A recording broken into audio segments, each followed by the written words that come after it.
100व्या अखिल भारतीय नाट्य संमेलनाची सुरुवात झालेली आहे। एका भव्य अशा शोभायात्रेचं दिंडीचं आज आयोजन करण्यात आलेलं आहे। आपण आता पिंपरीत आहोत आणि तुम्ही माझ्या मागे बघितलं तर कोकणातला जो एक पारंपरिक जी कलाकृती आहे दशावतार तो आपल्याला इथे बघायला मिळतो। याबाबत आणखीन जाणून घेऊयात। काय सांगाल या दशावताराबद्दल, काय सांगाल आजच्या या दिंडीबद्दल, काय सांगाल? दशावतार ही कला जी आहे सिंधुदुर्गाची लोककला आहे। ही आता आम्ही अखिल भारतीय नाट्य संमेलन जे आहे त्यात आम्ही सिंधुदुर्गातर्फे आम्ही हे सादर करतोय।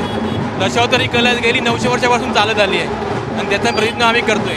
दशावतार म्हणजे आम्ही पौराणिक कथांवर काल्पनिक कथांवर आम्ही सादर करत असतो। जेव्हा आम्ही गाव जत्रा असतात तेव्हा आम्ही दशावतारे सादर करत असतो। काय काय कुठले फॉर्म आपल्याला इकडे बघायला मिळतात? कुठले अवतार आहेत? ओके, हे जे बनले आहेत समीर दळवी हे राजा बनले आहेत।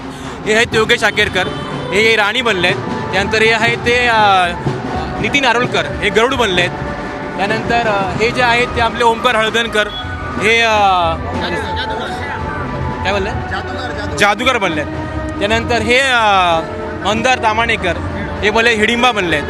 त्यानंतर हे प्रदीप कोरगावकर, हे जे बनले आहेत ते अस्वल बनले आहेत। त्यानंतर हे जे आहेत सचिन गुळेकर, हे रावण बनले आहेत। त्यानंतर हे यशवंत गावडे, हे आहेत कोळी आहेत आणि मी स्वतः संदीप मेस्त्री, मी राक्षस बनलो आहे। त्यानंतर आमचे हे महत्त्वाचे आहेत स्वसंत कदम, हे आमचे मार्गदर्शक आहेत।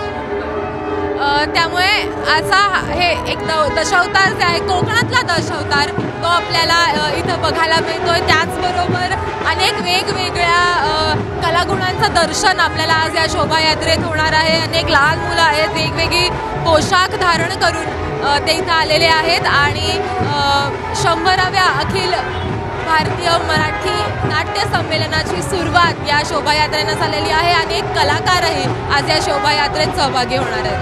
कॅमेरामॅन अमोल गवाळेसह देवयानी अतलाबादकर, एबीपी माझा, पुणे। एबीपी माझा, उघडा डोळे बघा नीट।